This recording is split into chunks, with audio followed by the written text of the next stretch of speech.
So Aisha, we're making a delicious dark chocolate salted caramel tart.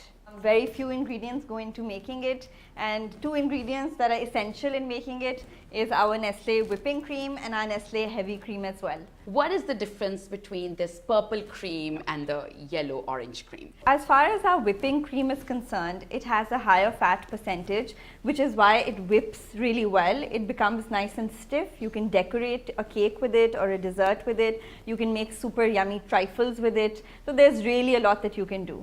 Whereas your heavy cream is primarily, as far as I'm concerned, I use it more in my sauces and I use it inside recipes rather than I don't decorate with that. So for the base, we need some biscuits that you can crush up. If you don't have a food processor, you can use a rolling pin and just crush up your biscuits. We need some butter. So we're going to melt the butter, mix it with the biscuits, and we're going to press it into the base of this pie dish. Once we do that, I'm going to pop it into the refrigerator. After a little while, we're going to take it out and put a layer of delicious, rich, salted caramel. So till then, let's get started onto this and get started on making this delicious base. The first thing I'm going to do is melt the butter. These biscuits have been crushed. I'm going to put the melted butter into the crushed biscuits. I'm going to dump it into my pie dish. This does not have to be greased or lined because we're using so much butter in it. So I'm just going to pour this in. So guys, I'm just pressing it into the base first, and then I'm going to push it towards the sides as well. So you can add sponge in the layers for the trifle, you can add some nuts in the layers, you can add some crushed chocolate. So you can be super creative with your recipe. Just push it towards the sides as well. We want it to be nice and we want it to fit into the edges, all the nooks and crannies. This goes in the fridge for about 30 minutes or so. Okay. While it's in the fridge, we're going to get started onto our salted caramel. For the salted caramel, we need sugar, we need butter, we need our cream. Now for the cream that we're using for this is the Nestle heavy cream. So the heavy cream will go into the salted caramel and it will give it a super rich, decadent, delicious flavor. And the last ingredient that goes into it is salt. If you want to enhance the flavor and make it a little extra fancy, you can use sea salt as well. So I'm going to take the sugar, put it into the pan. For a classic salted caramel, you use white sugar. For a butterscotchy flavor, then you go for brown sugar. So we're going to wait for this to melt. And once it is melted, we're going to wait for it to get nice and golden and it will caramelize. Once it's caramelized, we're going to lower the heat, add in the cream and the butter, whisk it in really well, and then lastly we're going to add in the salt. We'll put this into a bowl or we'll just set it aside and wait for it to cool down completely before we add it on top of our base. So you can see the sugar has started caramelizing. Now one thing to keep in mind is when you're using a non-stick pan, your sugar will look darker than it actually is.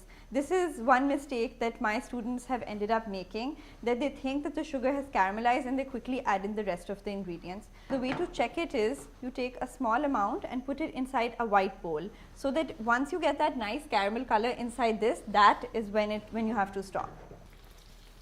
So we're taking the butter. So now into this we're just mixing in the butter. We're going to add in the cream. Now that that's mixed in, I'm taking the cream. I'm using Nestle heavy cream for this. We're going to just whisk it in. I'm switching the heat off now that it's reached the color that I want. So if you refrigerate it, it obviously becomes like thick, solid, and then you just put it back on the heat. It'll become thick. It won't become completely solid. It'll just get nice. It'll get to a nice spreadable consistency. Into this, I'm adding in the salt. So this amount of salt that you add, it really depends on how salty you want it to be. If you want a stronger flavor, you can go up to a teaspoon, or just half a teaspoon is good enough as well. Guys, now we're going to stop at this point. We're going to wait for this to cool down completely. Till then, our base will also have solidified. We'll take it out, we'll pour this onto the base, put it back into the freezer, and then get started onto our chocolate ganache. For the chocolate ganache, we need milk chocolate, we need some chocolate chips, you can use dark chocolate as well. We need some butter, and then we need our whipping cream. So the Nestle whipping cream. The purple one. Yes. The reason I prefer using whipping cream in this particular recipe for ganache is because when it is refrigerated, it holds really well in the tart shell. So Aisha, I'm just going to turn the flame on so we can get started on the ganache. We need a medium to low flame for this because we don't want our chocolate to burn. And we're going to dump all the ingredients for the ganache into a saucepan and just melt it. Then we're going to cool it down and whip it a little bit before we spread it onto our tart. Okay, so I'm just going to start off with the butter. So I'm using dark chocolate chips. Now we're using our milk chocolate. And last but not least, we're using the cream. So just stir it around. You don't want it to sit for too long. You want to keep on stirring it because you don't want the chocolate to stick to the base of the pan. Unlike the caramel. Yes. So what are the main mistakes I can make when I'm making this at home? Like, what is the biggest thing I should worry about? Well, first and foremost, the caramel. Please do not stir your spoon in the sugar when it's melting, and keep it at a medium to low flame so it's easier for you to manage. Same with the chocolate. Make sure that when you're, now the opposite thing is going to happen here. You have to make sure you're constantly mixing it so that it doesn't stick to the base of your pan and so that it doesn't burn either. So these are the two things that you can keep in mind. Measurement of ingredients is something that's very important as well. So that's another thing to keep in mind, and please make sure to chill it before taking it out of the mold. So you can see the chocolate has melted completely. It's become this nice cohesive mixture. इसमें on and off आपने हल्का सा चम्मच जो है हिला लेना है so that it accelerates the cooling process. So we want it to be like really cool. Yeah, it shouldn't be hot when you put it into your pie dish because it won't help in setting the base then. So Aisha, now I'm going to take the tart out of the refrigerator. I'm going to clear the space and I'm going to pour the salted caramel inside the tart now. So this is the tart shell that has been refrigerated. So I'm just going to pour this in. So what I'm going to do now is I'm just going to clear the table. I'm going to put this back into the fridge and it's going to set for about 30 to 35 minutes.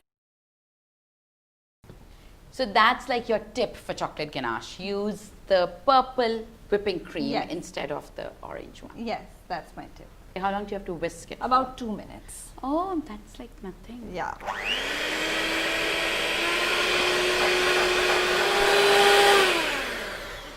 Aisha, now we're going to spread this into our pie pan. So as it cools, it will get thicker. I'm going to take a piping bag. So just twist this. So you can see that it has set quite a bit. It has. So what I'm going to do is I'm going to take a cake stand. Put this on top. I like how your cake stand moves. Yeah, this is a rotating cake stand, which again you can get easily from any big store. But if we don't have it at our home, you don't need to use this. You can just spread it out with a spoon as well. So Aisha, I'm just going to pop this into the refrigerator. I'm going to take out the one that I made earlier out of the fridge and we're going to decorate that with some salted caramel. Now there are a couple of things. If you want to swirl it, you can swirl it, or if you want to make some nice design, you can do that too. So I'm just going to take this. Oh, that looks so nice. But you need the rotating cake stand for these. So let me show you how to do it otherwise as well. So just turn it around. Oh, so it is possible to do it without the cake stand. Yes. And now I'm going to show you how to whip this whipping cream, and we're going to put a dollop of that this cream on the side. Now you see the consistency of this? Yeah. It will be thinner as compared to the consistency of your heavy cream. Yeah, I was thinking it does look thinner. And I'm just going to take my electric beater on full high speed. 2 minutes to 3 minutes should be good enough.